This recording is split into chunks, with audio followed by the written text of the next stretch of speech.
there are some pretty bullish developments coming up for the Veve app. We are going to look at some things that David, you said. We are going to look at developments within the Veve app and outside of the Veve app, and we are going to look at data and wallet development. Hey everyone, it's the Patient Hodler coming at you with another video, and in this one I want to give you a quick announcement, some broader context for the crypto market, and then we are going to look at Veve and Ecomi related news. But before we start, please keep in mind that I'm a crypto and NFT investor and not your financial advisor, so please do your own research before you ape full degen into the Veve collectibles or the Ecomi token. Also, if you enjoy this type of content, please consider smashing the like button to your favorite mint number, subscribe to my channel, and let me know what you think about these recent developments in the comments below. Also tap the bell to always get notified whenever I upload a video, and thank you guys for the support and the comments and the liking of the last video. Incredible development. If you are seeking for a non-free way of supporting my channel, you can become a channel member, a Patreon to my channel, link in the description, or send a super thanks. And at this point, I want to also thank my 6 rare hodlers for always holding the line, for always supporting my journey. So really, thank you guys. So let's get to the announcement first. Tomorrow I will have as a guest on my stream Hello K. He is a YouTube, Veve, Ecomi OG. And he is also working close to Epico Regal founder Venkatesh, and he is working with Caloscope. So this will be a very interesting talk. And there is one thing that is especially important to us, and that is to get out just a little bit more FUD onto the Ecomi token. Trash coin, terrible, sell it all. What was that? Say that again. Trash coin, terrible, sell it all. Thank you, Tabs, for the contribution, but we are going to take that one to a whole nother level. Just kidding, here's the full video of Tabs. He was reacting to Hello K. Hello K super chat. Give us a mommy FUD. It's too high right now. Yeah. Oh yeah, so trash coin, terrible, sell it all. But tomorrow, obviously, we are going to talk about the Ecomi token and about everything FUD and bullish thoughts that we can give. So make sure you tune in, and if you cannot, then make sure you find the video after that on my channel to watch it then. So if you guys were subscribed to this channel, you would already know that it is important to me to provide some crypto context whenever there are new news, to put all the other things that we are talking about into the right light and the right context. So here it is. We have some new development in the crypto market, and that is that we finally see a relief rally. But let's not get ahead of ourselves, because the important part here is that usually relief rallies in a bear market are not going super high. They are ranging between 40, 50, 60 and sometimes 100%, but they are not turning the market around. And why should they? We just have a break of the super bad news, but the overall worldwide situation for crypto, in my opinion, is as bad as it gets and is even worsening. So we have 1 week left for the next FOMC meeting, where the Fed basically will announce how the next rate hike will look like. Probably it's going to be 75 basis points, but it can also be 100 basis points, and that could easily turn this little more bullish momentum around in this bear market. And it is unbelievable to me, guys, that the media is already calling the shakeout to be over just because we have a relief rally here. So if you just type into Google the word crypto and you head over to the news, it seems as we have returned into the bull market. And in my opinion, we are absolutely not there yet. We are still in the range at the point of taking this video of a bear flag forming, a little bit of a relief rally to the upper hand of this bear flag. But in my opinion, everything that is fundamentally wrong here is still going on. The inflation situation in the world has not been solved. Supply chains are still cracked. We are looking at more turmoil because of the war. We are looking at more turmoil because of the health situation. So nothing of this is officially declared to be over. And then we have the news of Celsius that has already filed for Chapter 11 bankruptcy, which is a restructuring type of bankruptcy, which usually will get rid of a lot of the people's money that was in that project. And now Celsius is coming out and saying that restructuring requires buy-in of the people. So they are basically asking the people that have already lost their money within Celsius to put in more money to then eventually get their funds or some of their funds back. So they are basically appealing to that specific hope. And in my opinion, it's not worth putting any money into that because it's just lottery or a gamble. But if you disagree, let me know in the comments below if you really see a chance that everyone gets their funds and money back. I don't see that because of the insanely high loans that are not being paid back to Celsius anymore. Now, with all that in mind, we have one more critical development. It seems that Bitcoin miners are dropping out of the market and that they are moving 300 million worth of Bitcoin at the present moment. So this is also news that you can find on CNBC. And altogether, in my opinion, it seems more that things are lining up to drop again after a certain amount of time. But with that, we are done with our context, so I expect more downside and we can get into the good stuff. And that is the Veve app and the bullish development on the Veve app. So the first one that I have for you is something that David Yu said on the interview, a really great interview with Veve Magic, and her account is growing fast. If you haven't subscribed yet, you should do that, or at least go there and watch the whole 50 minutes interview with David Yu, because in my opinion there are some real gems in there that it is worth to go back for. And one of these I will play for you right now, and that is where David Yu talks about the outlook for Veve that he actually has. So listen to this. And our job is to deliver the best product, and that best product will never finish because it's always going to be better and better and better. So you heard the man, guys. Veve is in beta, and although that is more or less how some people feel in the space right now, I think he means that Veve is continuing to be improved all the time, that Veve is going to be better and better, and that Veve will never be over or in a final state where everyone sells their collectibles and get out. And that is something that I really love to hear, and with the big horizon that they have, with a mind that is going forward. I mean, we had Reese already stating that in a tweet on Twitter that was extremely bullish, where he says that Veve is so far ahead and things that are happening right now are way ahead of the times. Reese gets asked, where do you see the company or investment in a couple of years from now? And he answers, the same place I have always seen it. And this is not financial advice in any sense of the word, but Veve has the potential to be one of the biggest apps or companies in the world. We were ahead of the game on NFTs, augmented reality, licensing, etc. And we are in the same spot for the metaverse.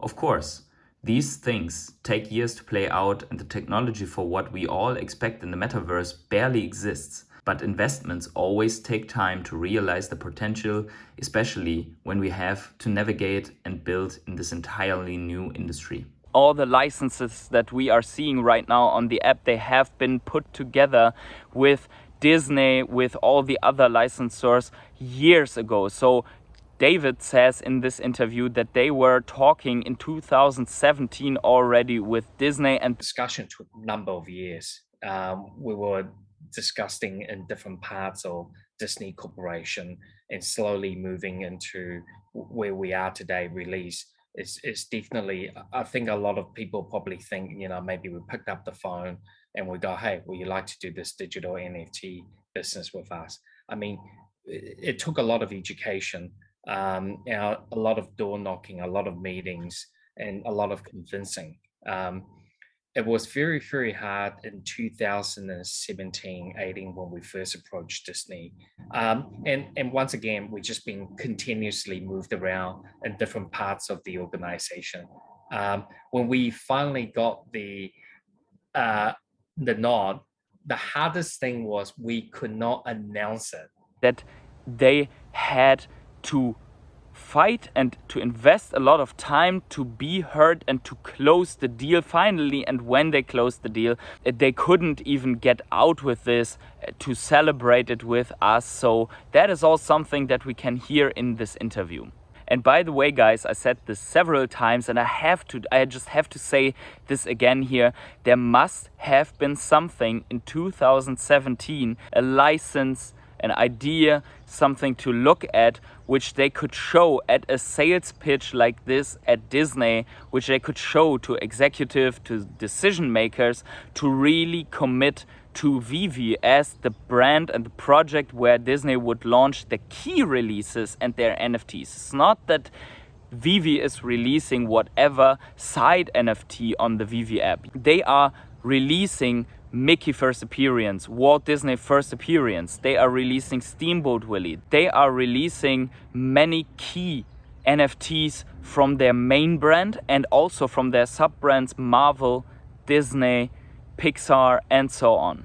But the original point is that when we are looking at this, they have proven that 4 years ago, 5 years ago, they were already working on the stuff that we are seeing right now. And we have to assume that they are working right now, that they have been working in the past 1 or 2 years, and they are constantly working on things of similar or even more magnitude than the things that we have seen already in the space of branding, in events happening, in partnerships forming, maybe development studios for games and the metaverse. So we can, in my opinion, trust in what is being announced, but we have to give it time.